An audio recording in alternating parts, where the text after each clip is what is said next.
कपड़े भी नहीं, समस्त गुणों के खाने, अत्यंत सूर्य सौरभ श्री युत अविनाशी, वे अविनाशी स्वरूप जो परमात्मा है वो उसी के सौरभ में हमेशा निमग्न बना रहता है।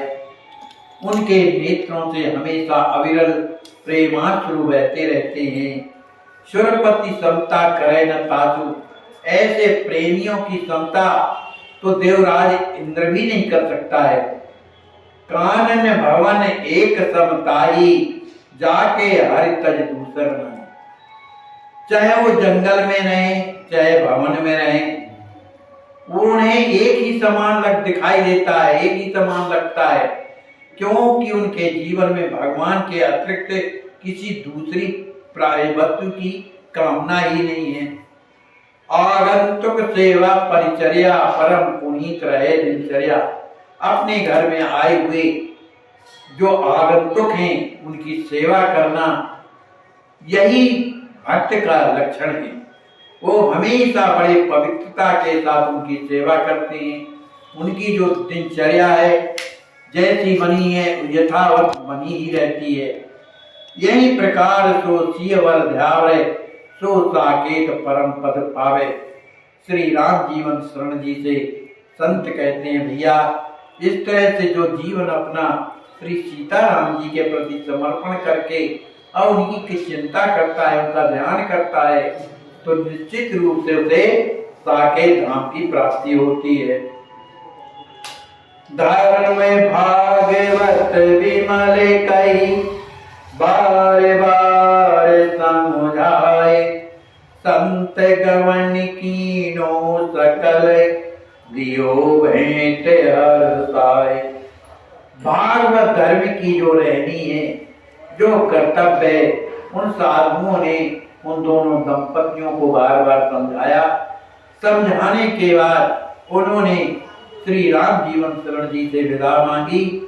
श्री राम जीवन शरण जी महाराज ने उन संतों को भेंट दिया। बड़ी प्रसन्नता से संत आशीर्वाद देते हुए और पौड़ियों से प्रस्थान कर गए। समदर्शी कृपाल हितकारी, पिता राम जीवन सुखकारी।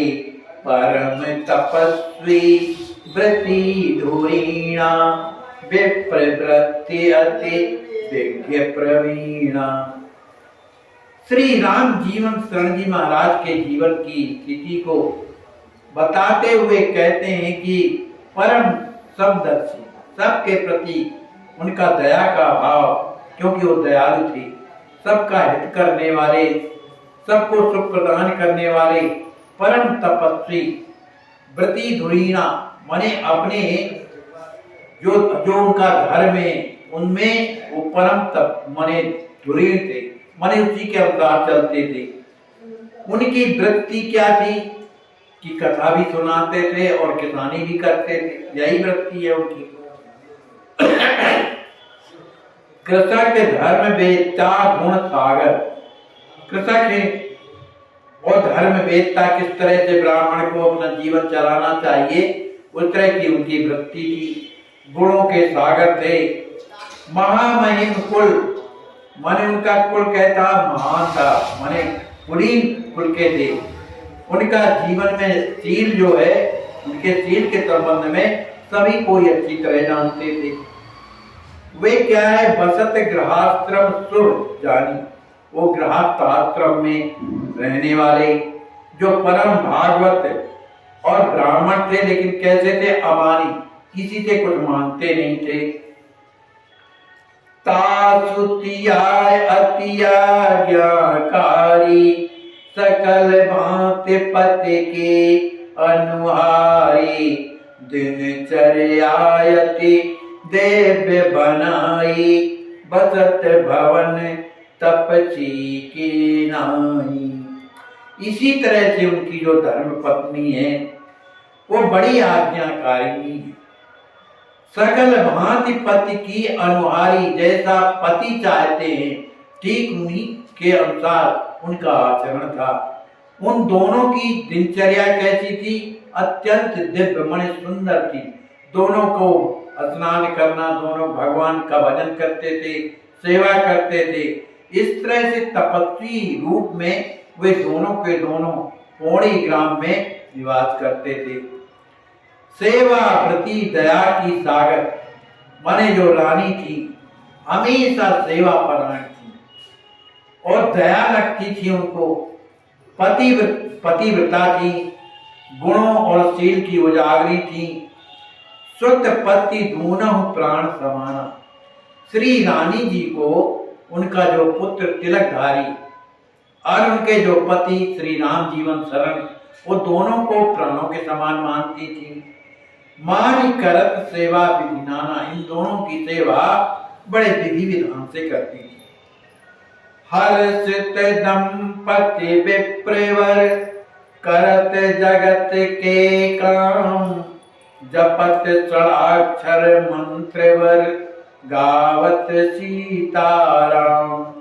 ये दोनों दंपति ब्राह्मण संसार के तो काम करते थे, जो घर का काम है, खेती का काम करते ही हैं, और लेकिन रोजाना षडाक्षर मंत्र आज का जाप करते थे और मुंह से हमेशा श्री सीताराम सीताराम सीताराम इस तरह से संकीर्तन करते रहते थे।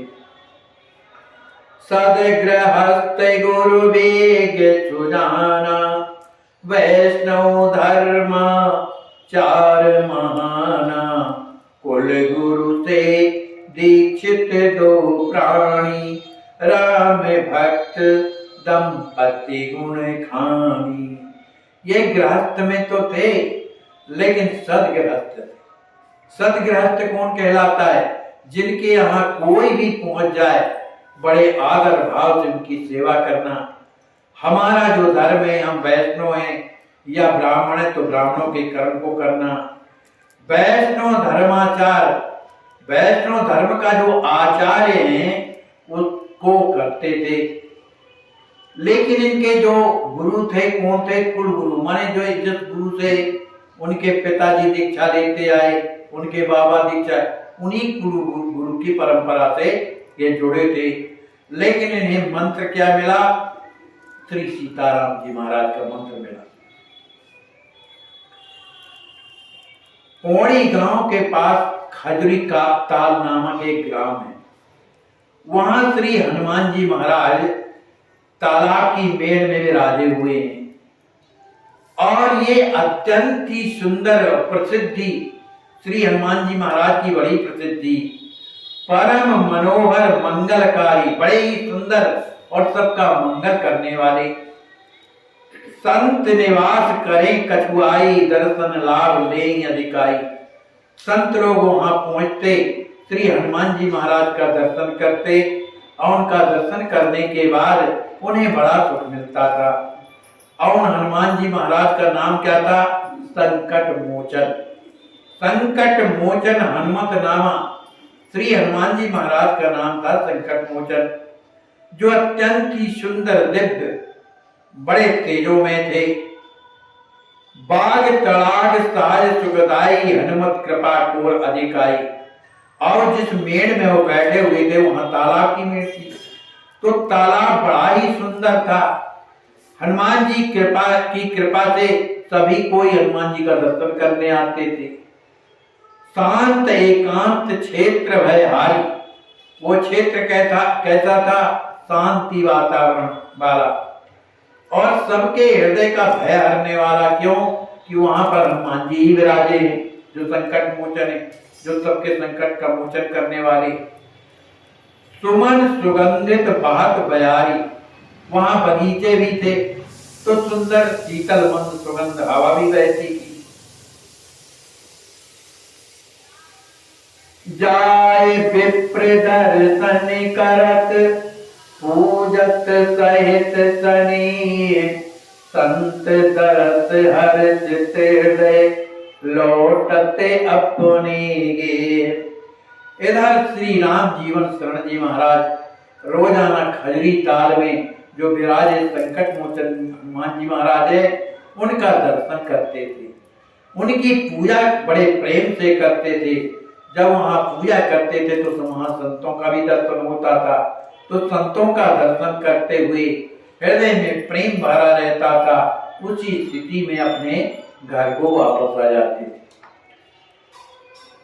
प्रभु का नाम स्मरण करते करते कुछ दिनों के बाद उनके हृदय में वैराग होने लगा। किनके? श्री राम जीवन शरण जी के। उनके हृदय में अष्ट सात्विक चिन्ह उत्पन्न होने लगे। कभी कभी उनके रोम खड़े हो जाते, कभी उनके अश्रु इतने बहने लगते, कभी तन कपने लगता। इस तरह के उनके भाव हो जाते थे। इस स्थिति को देखकर कि उनकी जो पत्नी है अत्यंत दुखी हो जाती, वो नहीं जानती कि क्या, बड़ी दुखी हुई और पूछने लगती, कार भयो कछु देव बताई, आप बताइए आपकी ये स्थिति क्या हो गई है, आप रो रहे हैं, आपका शरीर कप रहा है, क्या बात है बताओ। कछु हिचकत कछु बोलत बानी, परम अधीर बात द्रग पानी, तन रोमांच देखती अधाई, पहुंचे अश्रु कछु कही समुझाई। उनकी हिचकियां चल रही क्योंकि प्रेम भरा, कुछ बोलते नहीं बनता। परम में अधीर बात द्रग पानी, बड़े अधीर हो गए हैं, उनके नेत्रों से अश्रु बह रहे हैं, तन रोमांच हो गया। इस स्थिति को देख करके तिया भाई माने रानी दौड़ करके उनके पास गई और अपने ही पल्लू से उनके बहते हुए नेत्रों का माने पहुंचती हैं और कहती हैं, अरे भाई क्या हो गया, कुछ तो बताओ, क्यों इतने दुखी हो। बार बार बोली कर जोरी, सुनहु नाथ कछु बिनती मोरी, जो मन चाहे करे सो काजा, नहीं व्यवधान मोरे तुझ राजा। श्री रानी जी बार बार हाथ जोड़ करके कहती हैं कि आप मेरी विनती को सुनिए।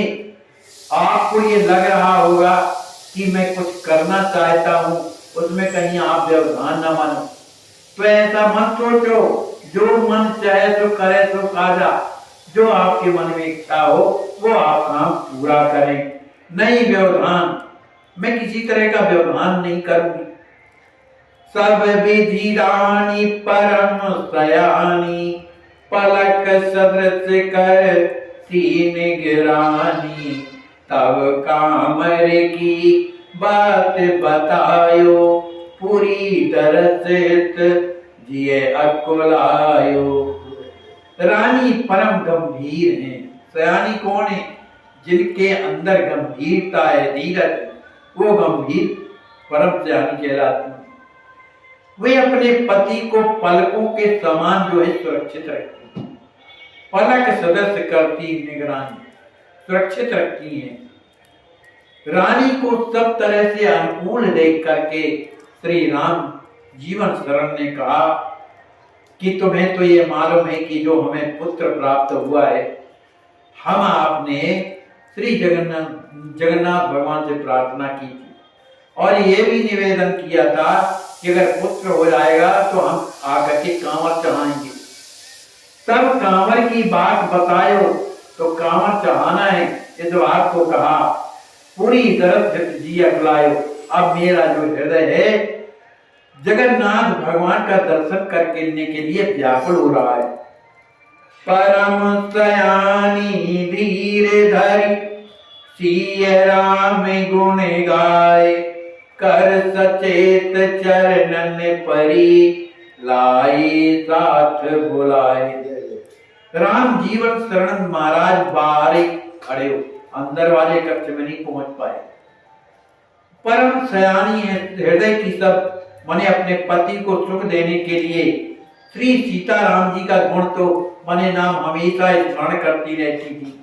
वे अपने पति को पकड़ करके उन्हें सचेत करके आप चिंता न करिए, जो आप कहते हैं वो आप करिए, इस तरह से कहती हुई लाई साथ बुलाए, माने अपने कमरे में ले आए।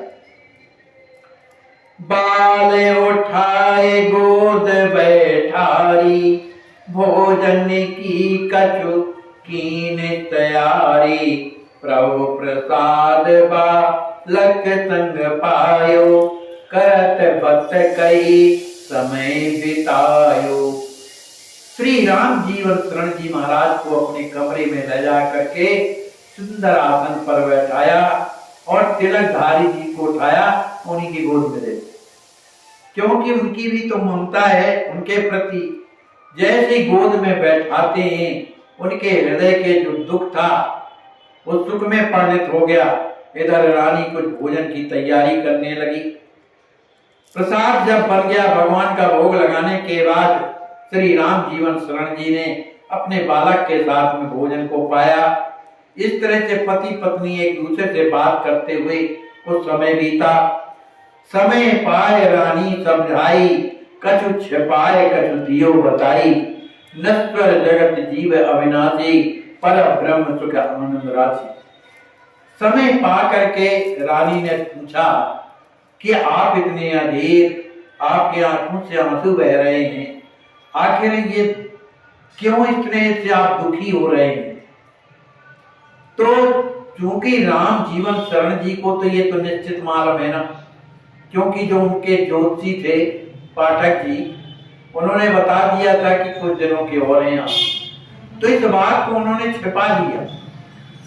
कछु छिपाए और कुछ दियो बताई, कुछ बता दिया कि ये जीवन तो नश्वर है, पता नहीं कब जीवन समाप्त हो जाएगा, है ना। इसलिए सुख अगर चाहिए तो भगवान में मन लग जाए, इससे बढ़कर के कुछ नहीं। और हमने ये प्रतिज्ञा की थी कि यदि बालक हो जाएगा तो बालक का जब को का माने उपनयन संस्कार नहीं होगा, उसके पहले हम आकर के कामर आपको भेंट करेंगे। अब तो बालक बड़ा हो गया है, नर जीवन कर कवन भरोसा, अरे मनुष्य जीवन का क्या भरोसा, कब चला जाना है। बिना वचन पूरे बहुदोषा, यदि हमारे वचन पूर्ण ना हुए, जो भगवान को हमने मनौती दी है कांवर चढ़ाने की, तो बड़ा दोष लगेगा। प्रभु दर्शन हित तड़पत नैना, इसलिए हमारे नेत्र श्री जगन्नाथ भगवान के दर्शन के लिए बेचैन है। भोजन वसन सुहाग न सहना, न मुझे भोजन अच्छा लगता, न वस्त्र अच्छे लगते, न मुझे आराम करना अच्छा लगता है। ताकर सदा होए कल्याणा, संत साध स्तुति वेद बखाना। कहते हैं जो भगवान के लिए हमेशा तड़पता रहता है, भजन करता रहता है, उसका हमेशा कल्याण हो जाता है, ऐसा शास्त्र और संत और वेद पुराण कहते हैं।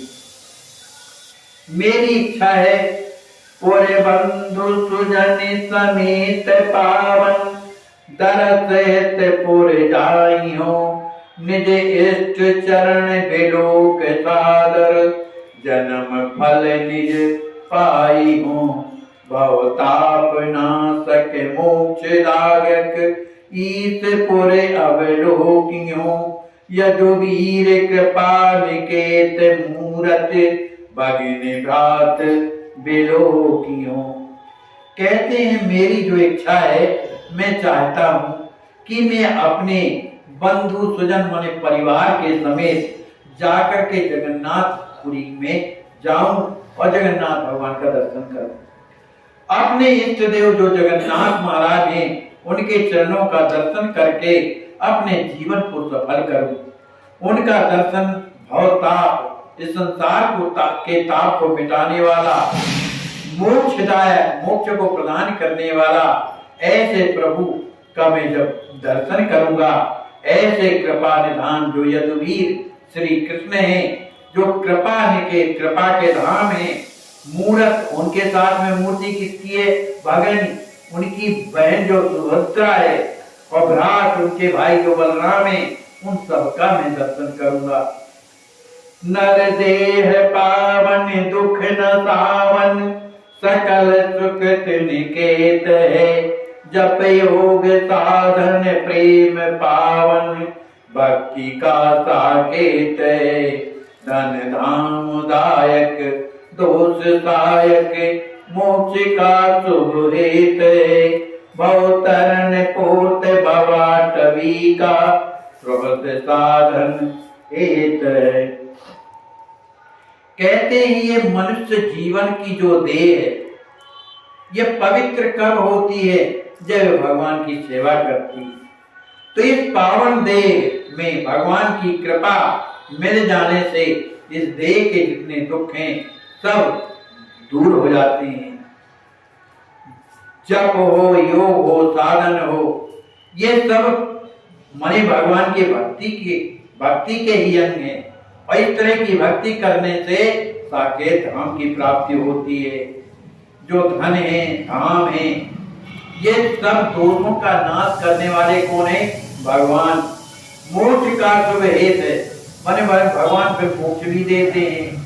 भगवान भव तरण पोत, भगवान का जो नाम है इस भव सागर से तरने के लिए, पोत माने जहाज के समान है। स्वयं साधन हेतु, इससे बढ़कर के मजबूत साधन कोई दूसरा नहीं है।